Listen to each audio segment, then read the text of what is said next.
Dukungan untuk Roy Suryo CS datang dari sejumlah kalangan, mulai dari mantan Danjen Kopassus, pengamat, hingga masyarakat umum.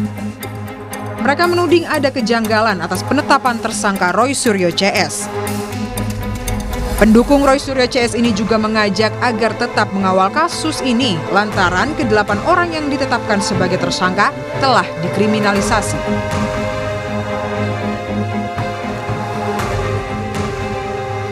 Mari kita bersuara, mari kita bersatu untuk menjaga, melindungi teman kita yang hari ini kita yakini 8 orang teman kita itu dikriminalisasi. Saya yakin dikriminalisasi. Yang namanya dikriminalisasi ini, yang bersangkutan tidak melakukan tindak kriminal, tapi dituduh melakukan tindak kriminal. Itu kan kriminalisasi. Nah, saya berharap sekali lagi Presiden Prabowo mendengarkan hal ini. Klaim kriminalisasi kubu Roy Suryo direspon Wakil Ketua Jokowi Mania Andi Azwan. Ia menilai ada upaya penggiringan opini, padahal penetapan 8 tersangka oleh Polda Metro Jaya dalam kasus pencemaran nama baik atas tudingan ijazah palsu adalah tepat. Andi juga mengapresiasi langkah kerja Polda Metro Jaya dan berharap ke-8 tersangka yakni Roy Suryo CS dapat segera ditangkap. Banyak sekali penggiringan opini-opini yang ditujukan kepada Polda Metro Jaya, yaitu penggiringan opini mengenai kriminalisasi. Setiap ada kegiatan yang dilakukan oleh mereka, kita tidak pernah mengatakan adalah kriminalisasi. Dan fitnah maupun hoax yang dilimpahkan oleh mereka selalu mengatakan bahwa ini adalah ilmu pengetahuan. Semoga pada tanggal 13 nanti, pada hari Kamis, akan ada penahanan kepada mereka, sehingga tidak ada lagi penggiringan opini publik. Meskipun polisi telah menetapkan tersangka dalam kasus tudingan ijazah palsu Jokowi, namun proses hukum ini belum juga selesai. Akan ada pemeriksaan hingga kelengkapan berkas sebelum dibawa ke persidangan. Kamis pekan ini, penyidik memanggil 3 tersangka, Roy Suryo, Rismon Sianipar, dan Tifauziah Tiasuma atau Dr. Tifa. Ketiganya akan menjalani pemeriksaan secara perdana pasca ditetapkan sebagai tersangka. Tim Liputan, Kompas TV. Ada dukungan dari sejumlah kalangan membawa pada pernyataan adanya dugaan kriminalisasi dalam penetapan tersangka Roy Suryo CS di kasus pencemaran nama baik tudingan ijazah palsu. Lalu poin apa saja yang membuat pendukung Roy Suryo CS yakin ada kriminalisasi di balik kasus ini? Kita sudah bergabung bersama di Sapa Indonesia Malam, ada Roy Suryo sebagai tersangka kasus pencemaran nama baik, lalu ada Mardiansyah Semar, Ketua Umum Rampai Nusantara, lalu juga bergabung lewat sambungan Zoom ada Heri Firmansyah, pakar hukum pidana. Selamat malam Mas Roy. Malam Mbak Friska. Mas Semar. Malam Mas Heri. Mbak Friska. Selamat malam. Assalamualaikum warahmatullahi wabarakatuh. Waalaikumsalam warahmatullahi wabarakatuh. Saya ke Mas Roy dulu. Kenapa pihak Anda menuding ada kriminalisasi? Ya, itu memang pendapat teman-teman ya. Karena memang dilihat bahwa saya kan kalaupun yang melaporkan saya Jokowi itu seorang yang negarawan, itu pasti akan melihat atau seperti yang dilakukan oleh Pak Yusuf Kalla. Ketika ada pencemaran nama baik gitu ya, Pak JK waktu itu pasti juga banyak masukan, tuntut dengan pasal ini. Tapi Pak JK enggak, dituntutnya hanya dengan 310, 311. Itu kasusnya Sylvester. Yang sampai terpidana pun hari ini orangnya minggat ya, orangnya lari, enggak tanggung jawab, malah bilang, wah itu sudah daluarsa dan lain sebagainya. Itu sudah terpidana, udah 6 tahun yang lalu aja masih bebas berkeliaran. Nah, Jokowi itu kan sebenarnya kan dia hanya merasakan dicemarkan nama baiknya. Tapi kemudian ya dia juga bilang waktu itu ya, kalau dia nggak lames dalam bahasa Jawa, lames itu bilangnya A tapi sebenarnya dia mukulnya B. Dia bilang dia nggak melaporkan orang-orang. Nah kok tiba-tiba ada lawyer-lawyernya kemudian memasukkan pasal-pasal yang mengkriminalisasi, yaitu pasal 32 dan 35 dari Undang-Undang ITE. Menurut Anda tidak melakukan itu? Sama sekali tidak. Artinya apa? Karena kebetulan saya kan dulu juga yang merancang undang-undang itu. Pasal itu jauh panggang dari api. 32, 35 itu kalau ada seseorang mengirimkan dokumen kepada orang lain, dan sebelum dia kirimkan, dia ubah dulu. Misalnya 1 juta, dia ganti menjadi 10 juta. Atau misalnya ada sebuah format surat, dia ubah sehingga isinya berubah. Sama sekali yang namanya saya, Dr. Resmond, dan juga Dr. Tifa, tidak ada yang mengubah dokumen. Dokumennya itu dokumen yang tersebar di masyarakat itu. Dan kemudian kita analisis. Jadi kalau kemudian hasil dari analisis, itu nggak bisa dikatakan itu adalah editing. Oke, nah itulah poinnya. Dianggap ini kriminalisasi, Mas Semar? Ya, jadi gini ya, ini kan berprosesnya cukup panjang ya, Mbak Priska. Cukup panjang, dan kita pasti masih mengingat lah di awal-awal dulu waktu Roy Suryo CS menuding soal ijazah palsu, itu ramai sekali, hiruk pikuk. Dan Pak Jokowi masih dalam posisi yang biasa saja. Nah, pada titik tertentu akhirnya pendukung Pak Jokowi ada yang melaporkan. Disampaikan sama Roy Suryo CS, ya Pak Jokowi lah kalau berani yang melaporkan. Mereka nggak punya standingnya, kan begitu loh. Dan itu nggak bergeming juga, Pak Jokowi tetap dia nggak melakukan itu. Nah, karena itu bergulir terus, Pak Jokowi merasa ini perlu dilakukan laporan langsung oleh dirinya untuk pembelajaran bahwa orang tidak boleh menuding asal. Kau punya ijazah palsu, kau buktikan, mana aku lihat gitu. Kan nggak bisa begitu juga. Lalu dilaporkanlah itu ke Polda Metro dan berproses. Kan begitu ya. Sampai sekarang jadi tersangka. Ya, dan sebelum jadi tersangka, kan juga Roy Suryo dan kawan-kawan juga sampaikan juga, ini nggak mungkin lah jadi tersangka, kan begitu ya. Ini nggak mungkin, ini kalau itu di SP3 saja dan lain sebagainya. Pada titik ini akan jadi tersangka juga. Setelah jadi tersangka, muncul kriminalisasi. Jadi maksud saya, poin yang mau saya sampaikan begini.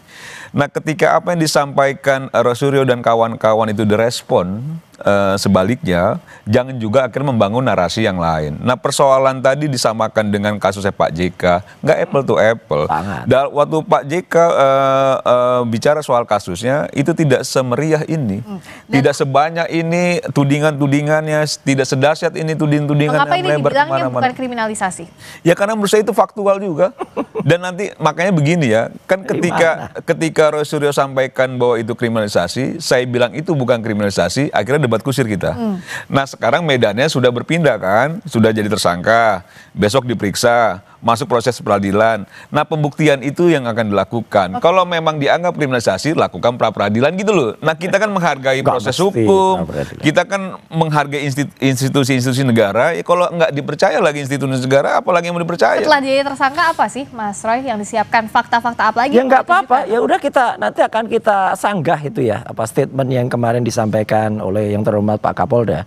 Mungkin Pak Kapolda hanya mendapat masukan dari anak buahnya yang tidak ngerti ya arti dari pasal 32 dan 30 Undang-Undang ITE itu, dan nanti silahkan kita lihatlah, banyak ahli yang nanti akan berbicara, itu akan kelihatan kalau pasal itu tidak tepat. Dan satu pun sama sekali kan dikatakan itu editing itu saya mengedit itu mengubah.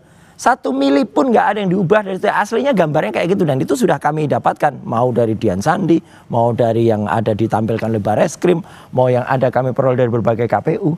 Ya ijazahnya yaitu, kecuali ya hidungnya saya bengkokkan gini, atau kacamatanya diganti kacamata hitam, atau misalnya supaya sama capnya yang tadinya tidak nempel dibuat nempel. Nah, itu namanya editing. Ini faktanya seperti itu, hasil software, mau itu luminant gradients, mau itu ELA, hasilnya seperti itu. Nah, jadi artinya apa? Ya kita jawab aja sekali lagi, Mbak.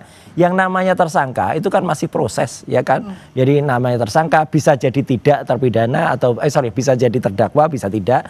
Kalaupun sudah terpidana, sekali lagi, itu namanya Sylvester itu, ya sudah jelas itu terpidana, inkrah lagi Mahkamah Agung 6 tahun masih bisa lari-lari dada-dada dari mana-mana, ya itu kan nggak adil gitu loh. Jadi ini adalah konsekuensi yang harus saya terima atas ketidakadilan yang dilakukan di rezim yang meneruskan rezimnya Jokowi. Ada ketidakadilan di sana kalau ya, Mas kalau bilang. saya sih begini ya. Seringkali Mas Roy Suryo itu menyampaikan bahwa ucapan yang pertama itu adalah dari hati.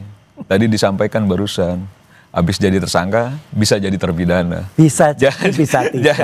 Jadi maksud saya poinnya berarti Mas Roy Suryo juga merasa bahwa akan jadi terpidana, itu satu. Dan ini proses yang cukup panjang ya, ratusan orang diperiksa, ahli dipanggil dan sebagainya, butuh waktu cukup lama untuk mengumumkan tersangka. Dari sebelumnya disampaikan proses ini sudah masuk penyidikan dan lain sebagainya. Dan kita mana lagi kita nggak percaya sih Mbak soal institusi Polri, masa kita nggak percaya dengan melakukan berbagai upaya dengan apa yang dipunya, yang akhirnya pada titik ini jadi tersangka. Sekarang siap-siap aja mental, batin, pikiran, hati untuk menghadapi mulai besok, kan gitu. Pihak sana juga harus siap. Saya ke Mas Heri dulu. Untuk kita menentukan ada kriminalisasi atau tidak? Ini kan sering sekali muncul terminologinya saat ada kasus pihak yang setuju maupun tidak terkait dengan proses yang berjalan. Ini gimana Mas Hari? Ya, memang celah dari kasus ini kenapa kemudian muncul ada istilah kriminalisasi dan lain sebagainya, karena memang kalau dari prosesnya menurut saya sangat memakan waktu yang cukup lama ya. Karena saksinya yang dihadirkan juga secara kuantitas menurut saya juga too much ya. Padahal untuk kasus yang sebenarnya sesimpel ini, dan juga saya yakin dan percaya Polda Metro Jaya sudah sering menangani perkara semacam ini yang serupa, tentunya tidak perlu sebenarnya berlarut-larut begitu, sehingga tadi istilah kriminalisasi dan lain sebagainya nggak muncul, karena ini kan celah yang tercipta di dalam konteks proses yang berjalan tadi. Sederhananya adalah apa yang diperdebatkan dalam kasus ini adalah masalah ijazah. Jadi kalau ijazahnya kemudian sudah dipegang dan kemudian bisa dibuktikan, dengan saksi tadi tidak perlu, menurut saya tidak perlu terlalu banyak untuk dikejar secara target ya. Kemudian ada keterangan ahli, ada katakanlah laboratorium forensik yang memastikan bahwa ijazah ini memang asli, dan juga ada pernyataan dari pihak UGM. Case is closed menurut saya, agar tidak ada tadi istilah kriminalisasi dan lain sebagainya. Karena bicara dalam pembuktian itu tidak hanya bicara quantity ya, Mbak Friska, bahwa dalam hal ini kita melihat pada kualitas alat buktinya. Kalau bicaranya adalah masalah ijazah tadi ya, poinnya di ijazah. Nah, menurut saya di situ sudah clean and clear. Kalau memang benar itu ijazahnya Pak Jokowi, berarti tidak bisa menggunakan istilah kriminalisasi kan. Tapi kalau ternyata sebaliknya, nah mungkinkah kalau kalimat kriminalisasi itu menjadi tepat atau tidak, ya silahkan nanti ditafsirkan sendiri begitu. Tapi di konteks ini tentu kita hanya menilai dari segi pembuktiannya saja. Tidak ada yang menurut saya barang yang benar-benar sulit kalau seandainya memang nawaitunya memang ingin memsingkat begitu ya. Saya nggak tahu apa kendalanya, karena masalah besar aja biasanya bisa dicarikan solusi sesegera mungkin kalau fokusnya ke sana begitu ya. Menurut saya itu catatan kaki dari pertanyaan tadi Mbak Friska. Gitu. Nah, berikutnya pembuktian soal ijazah ini bagaimana kita melihat babak baru setelah Mas Roy Suryo CS jadi tersangka? Kita bahas usai jeda di Sapa Indonesia Malam.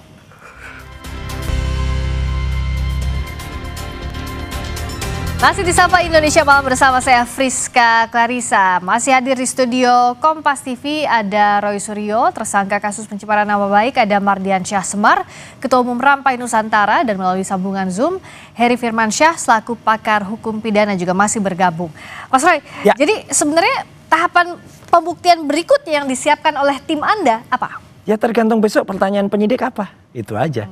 Kalau pertanyaannya masih seputar pertanyaan yang seperti yang dulu-dulu, aneh kalau kemudian ini berkas ini jadi berkas TSK pun aneh gitu. Karena apa? Dulu yang ditanyakan itu apa yang Anda ketahui tentang peristiwa tanggal 26 Maret di suatu lokasi Jakarta. Saya nggak ada di tempat itu, ya. Saya nggak hadir di situ. Nama saya pun nggak satu pun disebut di situ. Padahal selaku saksi, saya hanya bisa mengatakan apa yang saya dengar sendiri dan apa yang saya lihat sendiri. Kalau saya disuruh menceritakan orang-orang itu dan pengetahuan saya terhadap mereka, itu namanya saya melakukan testimonium di auditu. Saya mendengarkan keterangan dari orang lain. Bahkan ketika lanjut lagi ke tahapannya saya waktu sudah terlapor, tanyakan peristiwa tanggal 22 Januari, lebih mundur lagi. Jadi kalau pertanyaan masih seputar itu, saya sangat yakin kalau jaksa penelitinya nanti itu memang masih waras dan jujur, dia nggak akan lihat bahwa BAP saya itu jalan, karena akan lihat BAP-nya nggak bermutu. Karena apa? Karena nggak nyambung antara yang ditanyakan dan yang saya jawab dengan pertanyaannya yang tidak ada hubungannya dengan kasus. Kok tiba-tiba bisa dinaikkan dan kemudian jadi TSK dan kemudian bisa dikatakan saya mengedit. Satu pun materi nggak ada yang ditanyakan di situ tentang gambar, tentang ini nggak ada. Kok bisa-bisanya saya dituduh mengedit ijazah, itu dari mana itu mengeditnya? Itu. Jadi ini masyarakat biar tahu ya, BAP yang saya tanda tangani dan yang saya sudah melaksanakan di bawah sumpah waktu itu hanya pertanyaan-pertanyaan soal tanggal-tanggal yang dimana saya tidak hadir dan tidak ada di lokasi itu. Dan itu adalah acara dari pihak lain yang seolah-olah saya dipaksakan untuk kemudian mengerti peristiwa-peristiwa itu. Ada hal yang dipaksakan dalam penyidikan ini? Saya sangat meyakini sejak awal bahwa Polri sangat profesional ya. Jadi kalaupun dibutuhkan banyak pihak yang dimintai keterangan, itu kan bentuk kehati-hatian Polri, karena kasus ini tidak ansih soal persoalan hukum saja, tapi tentu ada irisannya politik, tentu yang dituding-tuding pun kan Presiden ke-7, 2 periode dan lain sebagainya, sehingga kehati-hatian polisi itu yang kita lihat bahwa landasan profesionalismenya kan juga sudah terlihat sejak awal penanganan kasus ini.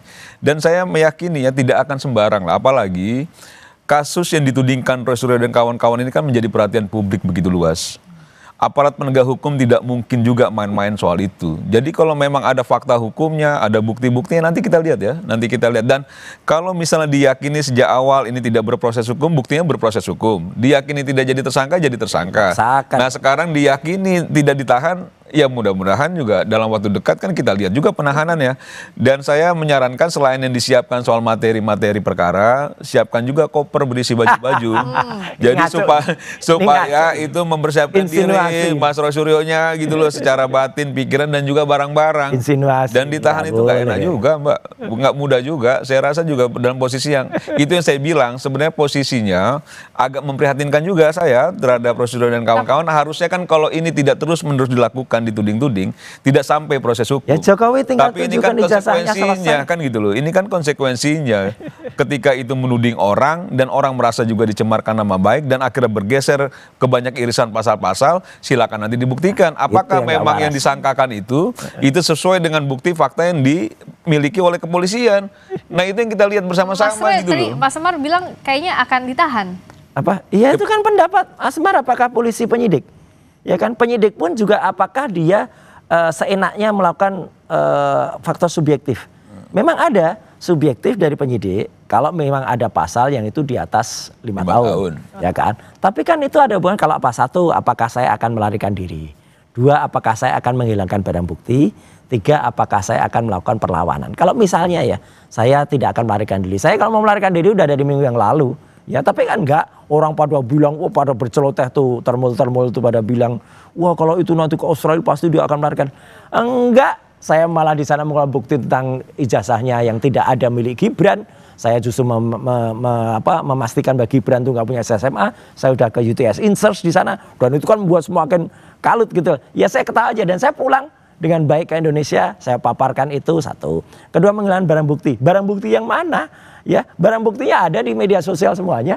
Ya, paparannya itu ada di sana dan saya tidak pernah sekalipun memposting sesuatu atau membuat dapat diakses ya. Karena saya nggak punya akun, ya, saya nggak ada YouTube, nggak ada akun X. Mau diambil dari mana kalau itu bunyi pasal-pasal di ITE itu, Mbak, membuat dapat diaksesnya atau menyebarluaskan.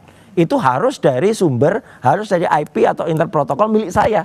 Lah kalau saya nggak pernah. Kalau itu disiarkan oleh Kompas. Itu perspektifnya Roy Suryo. Enggak, itu ada di Undang-Undang ITE kan jelas. Kan mungkin juga maling teriak maling. Oh iya, kan enggak, ini bukan maling. Dalam arti maksud mungkin saya juga maling pasti polisi gitu, tentang itu punya ukuran tersendiri lah. Ketika mentersangkakan, nggak mungkin juga dia tidak punya alat yang memang itu bisa membuktikan bahwa ini sudah melanggar suatu yang sudah disidik. Saya pikir itu pasti. Nggak ada satupun yang sudah disita. Itu pasti. Jadi persiapkan aja lah. Kalau perspektif Roy Suryo, oh ini nggak mungkin, ini saya nggak melanggar pasal ini. Nah nanti kita lihat. Iya. Yang disampaikan Pak polisinya. Unsur-unsur dalam pasal di dalam Undang-Undang ITE saya tanyanya ke Mas Heri. Ini apa yang harus dibuktikan? Kalau pasal yang disangkakannya salah satunya adalah Undang-Undang ITE. Ya, kita kembali berfokus pada objeknya ya, Priska. Bahwa objeknya kan adalah tuduhan adanya palsu, kemudian itu mekanismenya ada lewat ITE, maka penggunaan undang-undang ITE juga dilekatkan di sana. Tapi yang paling penting adalah ketika masuk ke tahap penyidikan, saat ini kan berarti sudah ditemukan tersangkanya kan, menurut versi kepolisian. Maka tentu yang kita harus ingat betul adalah proses penyelidikannya tadi itu sudah memastikan bahwa ada peristiwa hukum dan hukum yang berlaku adalah hukum pidana. Nah ini sehingga ketika masuk ke tahap penyidikan udah nggak gampang lagi. Ini tinggal dihentikan lewat mekanisme SP3 misalnya, ketentuan 09 ayat 2 KUHP, karena misalnya tidak cukup bukti dan lain sebagainya menurut pihak penyidik atau diteruskan. Jadi pilihannya nggak ada lagi remis, tidak ada lagi tahan menahan, ya, tidak lagi dibuat menjadi lari maraton, ya, tapi lebih kepada lari sprint, jarak pendek aja, cepat selesaikan. Cepat ditahan maksudnya, Mas? Ngaco kalau ini ngaco ini. Enggak, maksudnya cepat gimana sih? Kan kalau prosesnya itu ada alat bukti kan ditahan kan ya? Buktinya buktinya nggak mutu itu. Maksudnya gimana? Percepat sprint ini maksudnya kalau ada alat bukti, proses tersangka, besok diperiksa, lakukan penahanan gitu maksudnya? Baru limbah ke kejaksaan. Dengerin dulu Mas Herinya, gimana Mas? Gimana, Mas Heri? Lanjut dulu Mas Heri. Yang utama adalah bagi saya kepastian hukumnya tadi kan jelas secara status kan. Karena tidak baik juga terlalu lama membuat kasus ini berlarut, karena bagi Mas Roy Suryo dan kawan-kawan kan juga ini bukan hal yang baik ya. Iya. Perlu ada kepastian hukum apakah kasus ini akan dihentikan atau diteruskan. Nah, itu kita kembalikan dalam fakta hukumnya tadi. Saya sepakat dalam hal fakta hukum nih yang harusnya kita perhatikan. Jadi fakta itu sesuatu yang nggak bisa direkayasa, nggak bisa dibuat-buat. Kalau ternyata sudah ada alat-alat bukti yang muncul, kemudian versinya Mas Roy Suryo adalah mengatakan bahwa tidak ada editing. Kan buktinya di sana, Mbak Frida. Berikan keluasaan bagi orang yang ditersangkakan tadi, yang sudah menjadi tersangka, untuk membuktikan sebaliknya. Apakah bahwa apa yang diketahui, apa yang dijalani, apa yang dilakukan itu sesuai dengan pemenuhan unsur deliknya atau tidak. Begitu, Rizka. Oke, sejauh ini yang memungkinkan lanjut atau dihentikan lewat SP3 sesaat lagi di Sapa Indonesia Malam. Kami kembali. Lanjut kita. Masih di Sapa Indonesia Malam. Mas Roy, nextnya apa? Apakah ini akan lanjut atau menurut Anda akan pra-peradilan misalnya mengambil langkah pra-peradilan atau kemudian enggak, itu nanti tergantung kuasa hukum saya. Tapi kalau waras sebenarnya, ya kalau lihat nanti jaksa penelitinya tuh lihat berkas-berkasnya, ya mungkin ada yang lanjut. Tapi mungkin juga kalau lihat di saya yang sama sekali nggak nyambung, ya itu Jaka Sembung pakai golok itu. Nggak nyambung, gitu ya. Jangan ngomong aneh-aneh live. Ya itulah, kan saya cuma bilang jangan Joko Sembung kan gitu, nggak nyambung. Nah artinya apa? Artinya jelas betul apa yang ditanyakan tempus deliktinya dan lokus deliktinya itu juga nggak tepat. Kemudian sebenarnya tadi pengamat hukum kita Pak Heri kan ingin mengatakan sebenarnya ini tergantung dari awal ya. Kausa primanya siapa? Kalau kausa primanya Jokowi itu tidak pengecut, ya dia berani menunjukkan. Sekarang kan mana ada orang punya ijazah yang sudah dicari dengan studi dengan keras, terus malu menunjukkan ijazahnya. Kalau malu sih nggak apa-apa, tapi kalau marah ijazahnya diketahui orang itu kan nggak masuk akal gitu. Oke, masih soal ijazah ini tidak. Iya, jadi harusnya diperlihatkan kepada rakyat, selesai. Itu urusannya harus memperlihatkan kepada pejabat publik, kawan-kawan kan pejabat gitu loh. Publik, sekarang apalagi dia sudah sipil, gitu. Apalagi undang-undang keterbukaan publik juga itu melindungi hak-hak privat orang. Salah ini, kalau ini salah. Jadi maksud saya itu haknya lah. Haknya Pak Jokowi ingin menunjukkan kepada siapa. Jangan dipaksa-paksa. Sekarang saya tanya Mbak Priska ijazah palsu saya mau lihat. Ya bukan pejabat publik. Bukan kasus saya, jangan andai-andaikan. Benar, jawabannya benar begitu ya. Apa misalnya Pak Prabowo karena misalnya dia sekolahnya di luar negeri, terus diminta perlihatkan Pak Prabowo nggak berkenan, apakah mau dipaksa-paksa? Janganlah. Jangan juga merasa itu sesuatu yang terus dipaksakan gitu loh, terlalu dipaksakan. Dan ini berproses, jangan juga dibilang kalau misalnya nanti dilakukan penahanan dibilang ngaco. Karena menurut saya ini sudah pada titik-titik itu kok. Gitu loh. Kalau misalnya sekarang orang jadi tersangka, ada alat bukti, diperiksa, kata penyidik, wah ini perlu dilakukan penahanan, ditahan, nanti dinarasikan yang lain-lain lagi. Nah, hargailah proses hukum. Kan Roy Suryo sampaikan di awal waktu dijadikan tersangka akan menghormati proses ini. Memang dihormati kalau benar gitu loh. Dihormati, dilakukan dengan benar, diadu bukti-buktinya. Kalau memang terbukti bersalah dan memang nanti akhirnya dilakukan penahanan, jangan juga melakukan yang aneh-aneh lagi gitu loh. Oke, sebagai pihak yang bukan berperkara, Mas Heri, apa yang bisa publik awasi dalam kasus ini yang sekarang sudah naik sidik, jadi ada tersangkanya, ada Mas Roy Suryo CS di sana? Ya, transparansi tentunya ya, akuntabilitas dalam proses pemeriksaan, ya tentunya ini sudah menjadi domain publik, udah nggak bisa ditutup-tutupi lagi karena publik sudah pengen tahu endingnya apa begitu ya. Atau happy ending atau sad ending bagi pihak-pihak yang lain, kita biarkan saja proses hukum ini berjalan sebagaimana mestinya. Tapi tentunya perlu netralitas, profesionalitas dalam penanganan ini karena secara nggak langsung mata publik kan melihat ada kesenjangan antara mungkin dianggap, saya nggak mengatakan ini relasi kuasa, tapi positioningnya seakan-akan Pak Jokowi karena sebagai mantan pejabat publik itu mendapatkan mungkin perlindungan hukum spesial. Nah ini yang harus Biasanya nggak ada kok.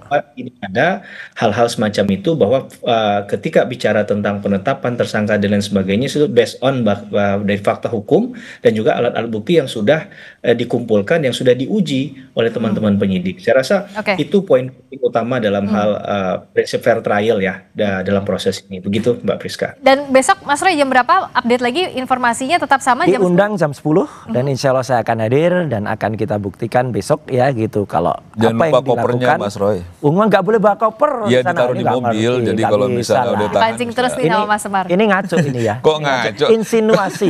Ya, kok ngaco sih? Yang harus bawa koper yang itu dan tadi Pak Heri betul proses ada relasi hukum kuasa. Itu, konsekuensinya ada relasi begitu. kuasa di mana Ketika rakyat jadi bisa menilai orang yang lapor nggak pernah menunjukkan ijazah asli. Ijazah aslinya taruh mana? Di mobil aja, Mas Roy. Gitu. Ijazah aslinya nggak pernah ditunjukkan. Jadi kalau ditahan bisa minta tolong ambilkan di parkiran. Dulu dua anak manusia sudah jadi korban dengan ijazah fotokopi.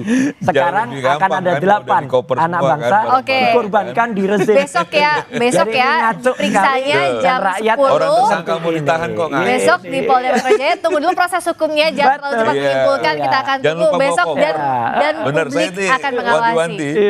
Oke, terima kasih Mas Roy, terima kasih Mas Semar, terima kasih Mas Heri sudah hadir di Sapa Indonesia Malam.